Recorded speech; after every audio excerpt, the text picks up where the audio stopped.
Hi, I'm Bob Larson. Millions around the world know me as the real exorcist.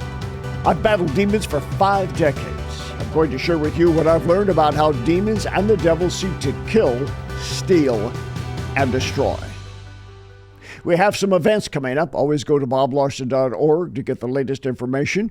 I'm going to be doing encounters in Nashville, Tennessee, Fort Lauderdale, Florida, and seminars in Phoenix and Dallas this fall, as well as a personal appearance in the city of Fort Lauderdale. And as always, we want you to like and share so that others can take advantage of what you are going to see tonight, and subscribe and hit that notification bell. That's important because we're doing a lot of live takes just off the cuff as events happen that are very, very important. We don't want you to miss anything. And remember, we are here because of you and your financial tax-deductible tithes and offerings. So you can give by texting the word GIVE to 833-361-4711 or by going to boblarson.org and clicking on Donate. What do you do if you see a ghost? What is a ghost? Well, according to common understanding, it's the spirit of a deceased person that can manifest in some form, or it appears to the living. The idea of ghosts varies widely across cultures, religious beliefs. Tonight, right now, we're going to make sense of the frightening sensation of seeing or sensing a ghost.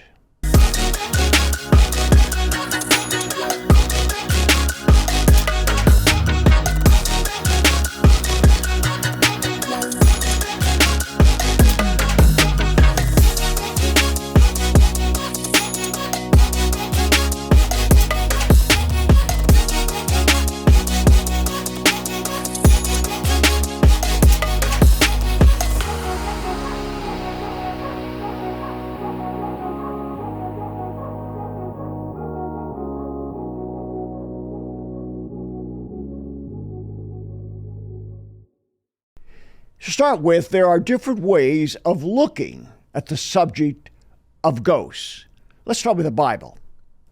The disciples of Christ actually encountered this issue. It's recorded in Matthew, the 14th chapter, verses 23 through 27. I'm going to quote it directly. And when he had sent the multitudes away, he went up on the mountain by himself to pray. Now when evening came, he was alone there. But the boat was now in the middle of the sea, tossed by the waves, for the wind was contrary. Now in the 4th watch of the night, Jesus went to them, walking on the sea. And when the disciples saw him walking on the sea, they were troubled, saying, "It is a ghost." And they cried out for fear. But immediately Jesus spoke to them, saying, "Be of good cheer, it is I, do not be afraid." Now, I'm quoting to you from the New King James Version, which uses ghosts. King James, the original version, says spirit. Other versions say different things.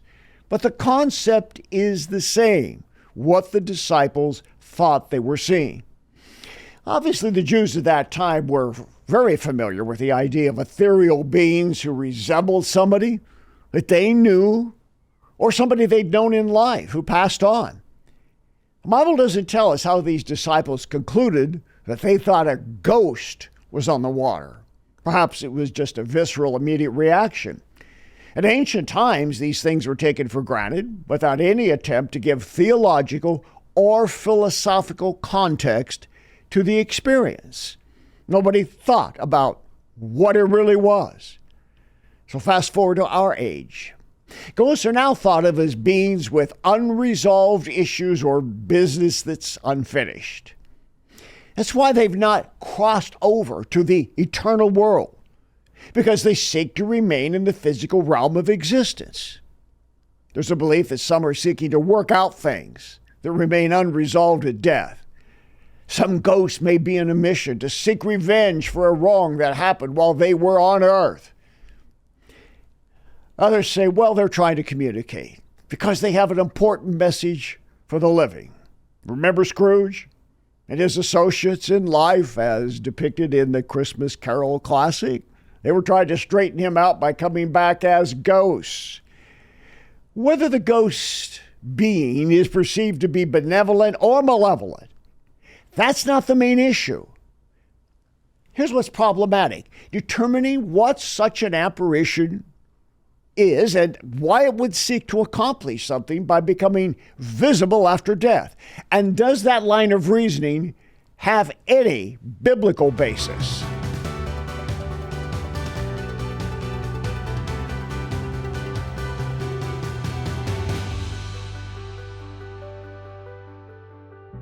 There are several possible natural explanations for an apparition. Let's walk through these. Number one, it's your overactive imagination if you see a ghost. Too much speculation about ghosts and other worldly things. Sitting around too many campfires and telling ghost stories. Or reading too many books about the paranormal. And so you fill your mind with that sort of thing, and then your mind partially makes up something. Perhaps there's a fog or a mist or anything could be happening, but you think it's a ghost because you have been thinking about ghosts. The second thing is you see too many horror movies. Don't go to horror movies. They're designed to engender fear. In fact, that's the whole point of it, to scare you to death, to get your adrenaline flowing. But when you watch that kind of stuff, eventually the power of suggestion can take over. But the most important thing about this phenomenon of ghosts is that too many people want to communicate with someone who is dead. Even Christians get caught up in this. So there's a departed loved one, and wishful thinking creates an occurrence based on desire.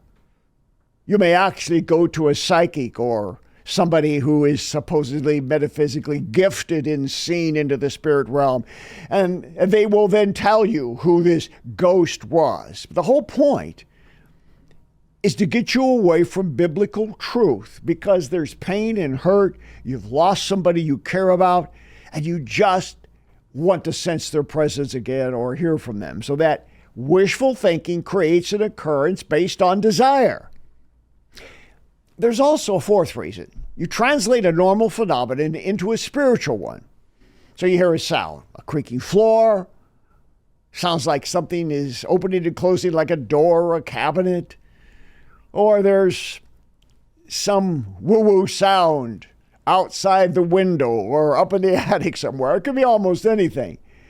And because you might have been preoccupied with the subject of ghosts, or there's a lot of talk about that when you were growing up, what's happening is perfectly natural, but you jump to the conclusion that it is a ghost. The problem with that is, once you start down that road, it's hard to stop, and demons can take over at that point. And let's suppose that you have a demon, or you're influenced by evil spirits because of some curses in the family. Well, they've got the perfect situation now to cause this to extrapolate in your mind. But this is what we're trying to do. Our purpose is not to determine what a ghost might have for its intention.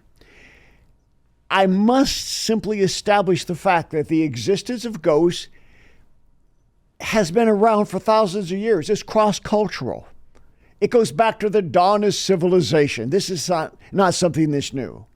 In a secular sense, no one knows what it really is. It remains in the realm of folklore, superstition, metaphysics. Ghosts are part of the realm that we call the paranormal, but that's a whole different area of study with regards to hauntings, and I'm going to be talking about that soon. Those who claim to have seen ghosts often associate them with poltergeist activities, which objects move on their own or physical things happen from a supernatural source. But is that the total explanation of what a ghost is?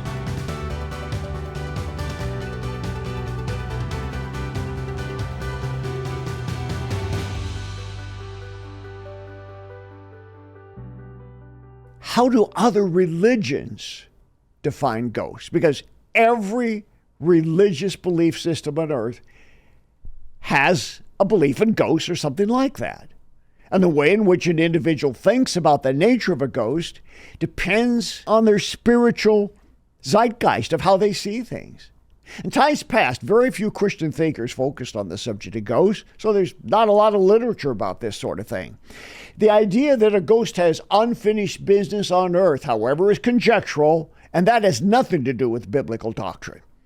Hebrews 9:27 says very clearly, "It is appointed unto a man once to die, and after this the judgment." Case closed. That's it. Some people say, well, what about the story of King Saul and the witch of Endor, discussed in 1 Samuel chapter 28? Samuel had died, and Saul needed to get his advice, so he wanted to speak to the dead prophet through witchcraft. Obviously, this sort of thing was done, and it was something somewhat common. So he goes to a medium, a place called Endor. And as a result, he disobeyed God. He lost his kingdom. He lost his life. Oh, the question has been debated for centuries. Did he really speak with Samuel? Or was it a witchcraft ruse? We're not going to solve that right now because it's impossible objectively to know it. Now, some branches of Christianity have concluded that while the righteous are in heaven, the unrighteous may have become malevolent spirits roaming the earth in a state of limbo. Now, that is a belief system that some hold to. And I'm going to cite some pagan religions that believe that, though there are some in Christianity who believe it as well.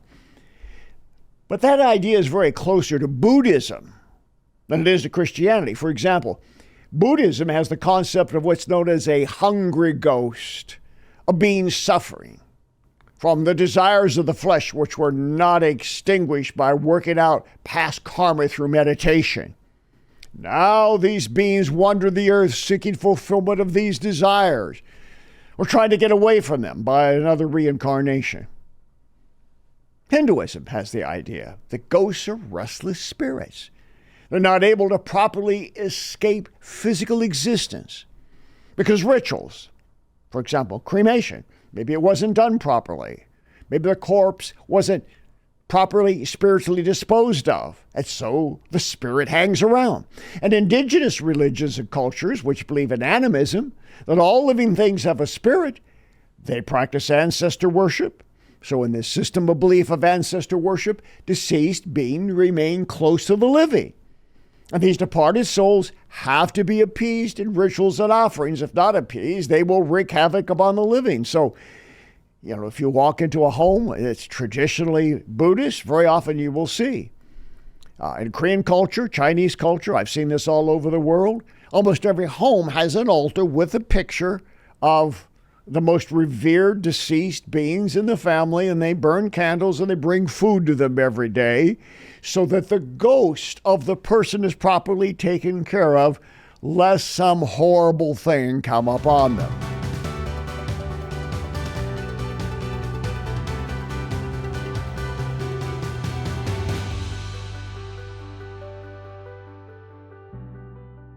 Psychology in the New Age have jumped into this conversation about ghosts. And they have another way of looking at this matter. Modern psychology, especially the New Age variety, tends to see ghosts as an expression of consciousness, the soul living on after death and seeking to communicate with the living. This concept gives rise to mediums and spiritualists. Most people in the New Age think of ghosts as some form of energy, the energy left behind by the departed individual, and that energy manifests itself as some physical or visible reality. This is a kind of emotional imprint on the consciousness, and it's often found at certain locations, like nearby where we live in Sedona, Arizona, and other psychic energy centers of the earth. Or some of them believe the energy is manifested because things which were very important to the ghostly being while it was here on earth needs to be completed. Now, Muslims look at ghosts as an expression of beings from a parallel world, which can be sensed by humans. And they aren't really ghosts in the classical sense, but souls that are just hanging around before the process of transition to the eternal state. That's a fairly common view. Among all world religions, only Judaism and Christianity have no defined cosmology about ghosts. Well, whatever the religion or the belief system about ghosts, there are some things which are common to the non-Christian world. Let me tick these off for you. First of all, we've talked about this already, but it's the idea that unfinished business must be taken care of to find peace beyond the grave. Secondly, there are attachments to the physical world in which the ghost lives, which is why certain locations must be honored as sacred. Third, rituals are needed to help the ghost transition to the next stage of existence or to communicate with them and to find out what they want. And that could include prayers, offerings, rituals, some cases, even blood sacrifices.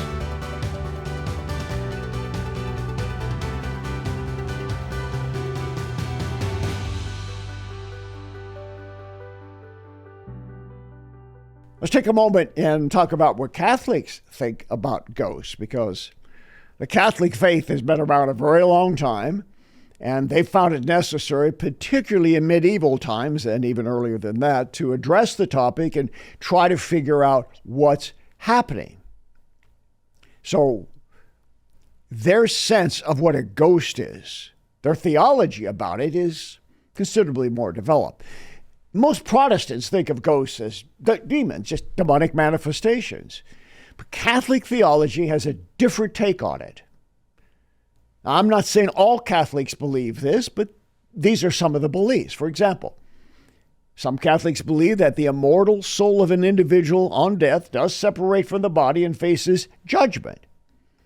But the main issue that's different between Catholics and Protestants is that some Catholics have several destinations for someone who has died. First, they may go directly to heaven if they've died in a state of grace and received last rites. But if not, they might end up in purgatory, which is an intermediate state of grace. And they have a chance to work through their issues for purification to be worthy of heaven. There's another viewpoint. Catholics also believe in hell, a literal fiery pit with eternal separation from God. But let's dive deeper into the Catholic theological understanding of ghosts. In Catholic theology, the concept of ghost is nuanced, and it intersects with broader teaching on the afterlife, the nature of the soul, and God's divine plan. What's truly unique about the Catholic position is the visionary experience of great saints and holy souls. And many Catholics believe these departed saints can appear to the living to extend special divine grace for some reason. It might be comfort, for some direction or wisdom or decision for a living individual. Some Catholics, of course, also have the idea of souls in purgatory. They need prayers from those who are living. And ghostly apparitions may be a reminder that there remains some form of communication between the living and the dead. However, mainstream Catholicism is very clear that great discernment's necessary to go down this road of a godly apparition.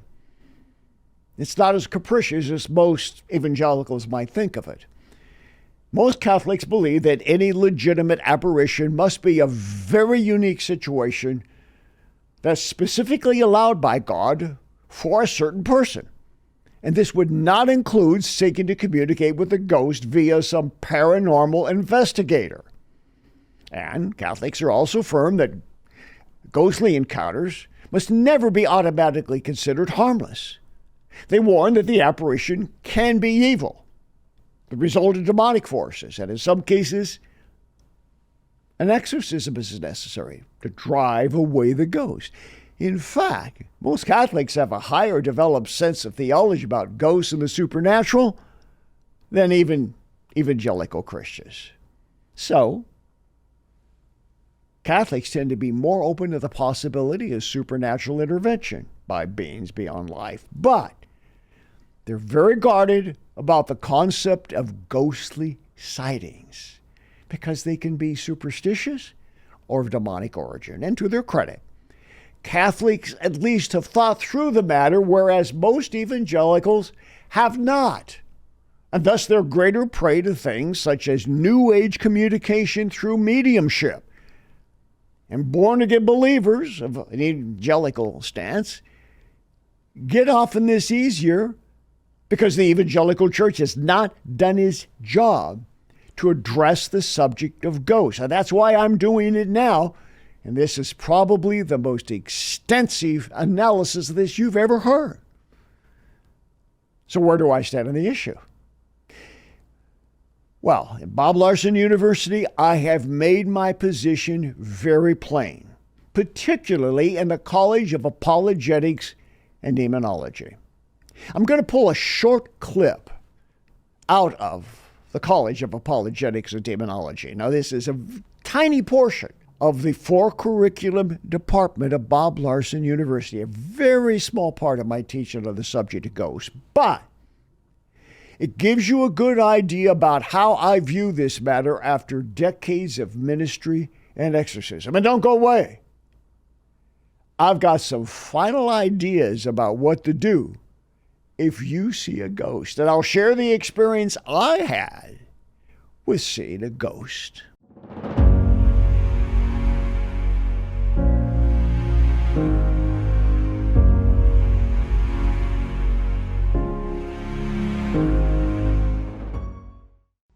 Christians believe that each person's spirit is immortal, but not in an undetermined dislocation. Heaven or hell are the only biblical destinations. Thus, ancestor worship and veneration, these are not Christian options. There's some controversy surrounding 1 Samuel 28, when King Saul asked the witch of Endor to call up the spirit of the prophet Samuel. Whether or not it really was the deceased prophet, that's been debated endlessly. But here is what's not contested. That attempted conjuration cost Saul his kingdom and his life, as prophesied in 1 Samuel 28:19. It was declared that Saul and his sons would be killed the next day.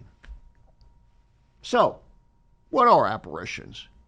Ghost sightings may result from an individual's hyperactive imagination, or these things can be masquerading demons. But their presence is never comforting to a saved soul which has no need of visitors from the beyond. As stated earlier, the idea of ghosts has been the province of witchcraft and false religions, including psychics and spiritualists today, and the Egyptians, the Greeks, and the Romans of yesterday. In my experience as an exorcist, true cases of hauntings and ghostly activities almost always turn out to be demonic in nature. Sprightly beings are never funny and friendly, as with Casper, the charming, friendly ghost of cartoons. For our understanding in this course, ghosts are one of the main cultural portals that lure souls into ever-deepening spiritual bondage.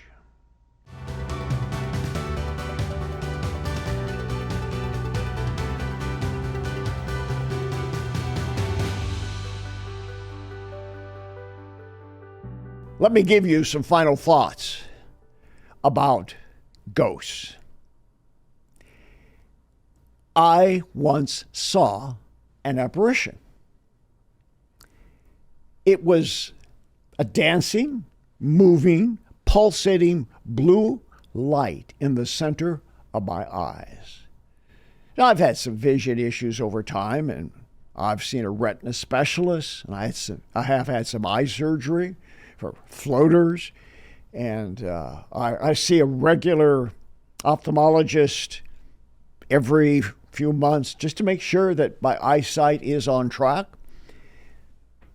And I asked them about this one day, and I was surprised to hear the doctor say, "Oh, we run into that all the time. That's a neurological reaction." I said, "What?" "Yes." They said, "It could be a blue light. It could be a number of things." And if you want to do a little research further on this, I'm not saying that all ghostly things come from this, but just hear me out. There's something called the Charles Bonnet syndrome, CBS. Now, it's a condition that some people get when they lose some of their vision, which I have. It causes visual hallucinations. People see things that aren't there. And there's been a new study suggesting that this condition is surprisingly common among people with certain types of vision loss. So with healthy vision, according to the research, light gets into the eye, is received by the retina. That's the light-sensitive tissue at the back of the eye. And then the retina converts these light rays into visual messages which are sent to the brain. And then we see. But when people lose part of their vision from diseases like macular degeneration, glaucoma, diabetes, their visual system doesn't properly process these new images. So without visual data coming in through the eyes, the brain fills the void and makes up images or recalls stored images in the brain for you to see. This is what causes the visual hallucinations of CBS. And it's very similar to people who've lost a limb and feel phantom pain. It's not a sign of a mental problem. And I've known people who have lost limbs. And they will say to me, I reached out to scratch my toe, but my leg had been severed at the knee. And there is no toe. There is no bottom part of my leg, but it feels like it's there. And for some people, this lasts a very long time. Others get it over more quickly. But this is kind of a physical way of thinking about it. And to those people, I had them say to me, in my brain, I still have a leg or arm or whatever it is they've lost. I still sense it. I still get messages from it. I talked to one guy who lost an arm. He said, I still reach out to grab something with that arm. So this is just a visual aspect of that. And then I was seeing this dancing blue light do all sorts of things. Now, I didn't jump to the conclusion that I had a demon or I was seeing a ghost. But if you extrapolate this a little further into other visual images, and in fact, the doctor explained to me that people see living beings, they see animals, they see all types of things, and I would presume they see a lot of horror movies. They're going to see demons too. I'm not explaining away the reality of demons and ghosts, of course not, because I've dealt with many people who became demon-possessed because ghosts came to them. They come in human form. They come in animal form. I was just working with a lady yesterday, and a crow came into her room, sat at the foot of her bed, and looked at her, and she said it had human eyes, very evil human eyes. And then this thing flew off of the bed, went into her back, and she began to develop degenerative disc issues. And I actually took her through an exorcism and cast the crow spirit out of her back that was put there because somebody had done a voodoo ceremony to attack her. Now, that's an extreme case. So I do believe in ghosts. I do believe that in most cases they are demons and they have malevolent intent. But I'm also trying to tell you, don't just jump to a conclusion. Do your research. Talk with somebody who understands a wide range of interpretations for what ghostly apparitions are all about.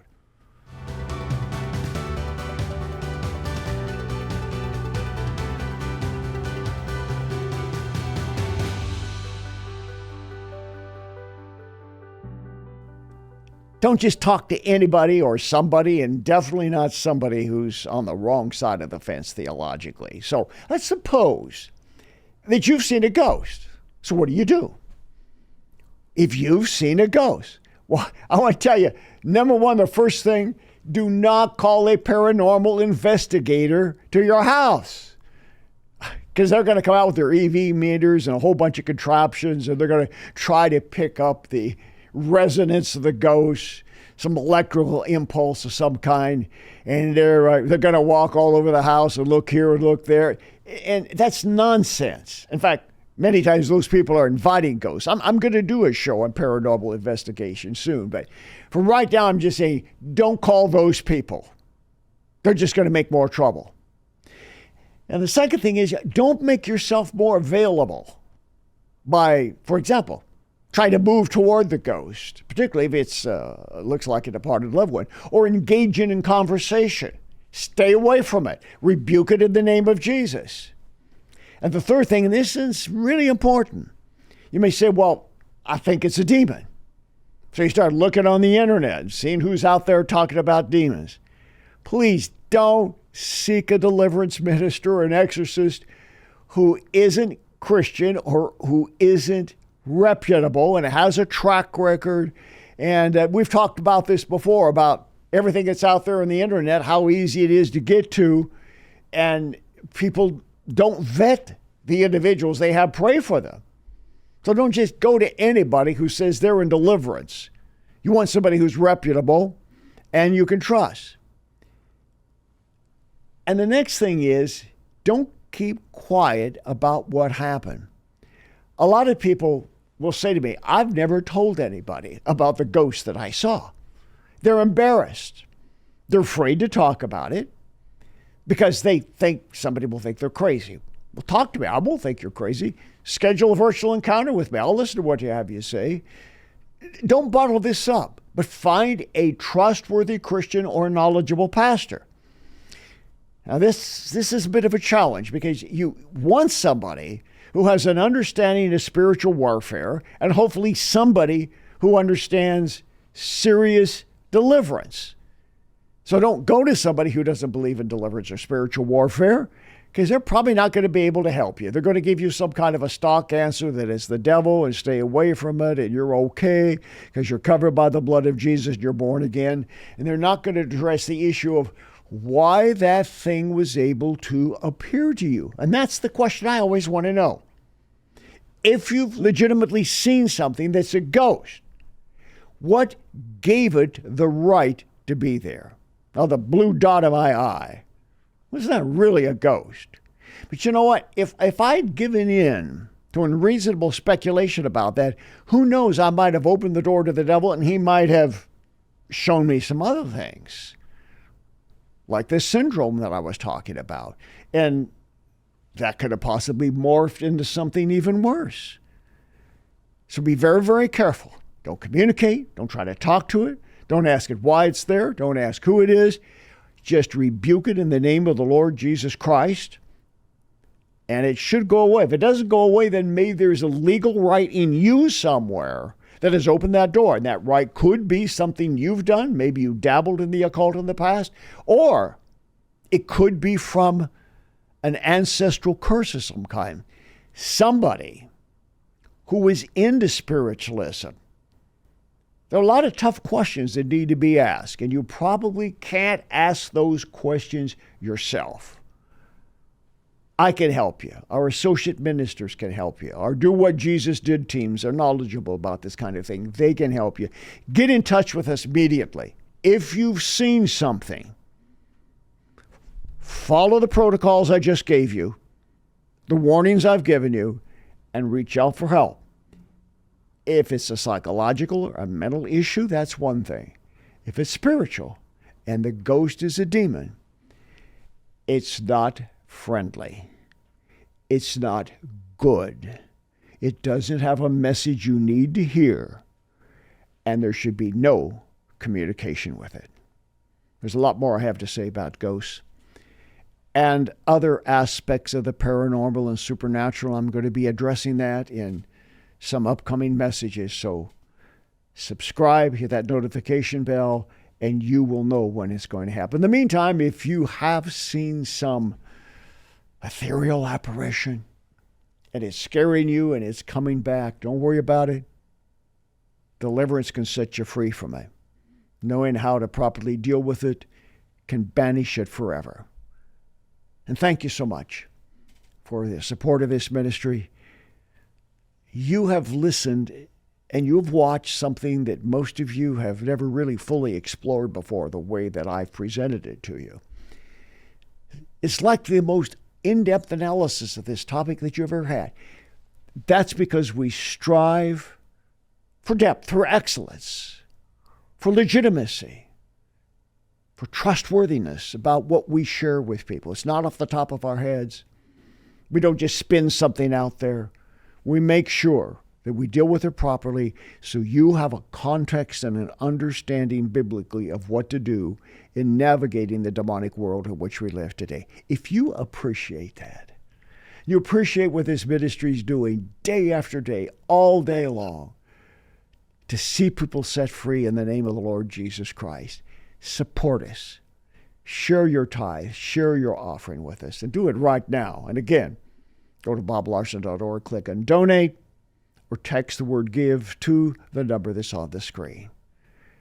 Don't fear the ghosts. Don't fear the unknown. Don't fear anything that comes your way that you can't explain.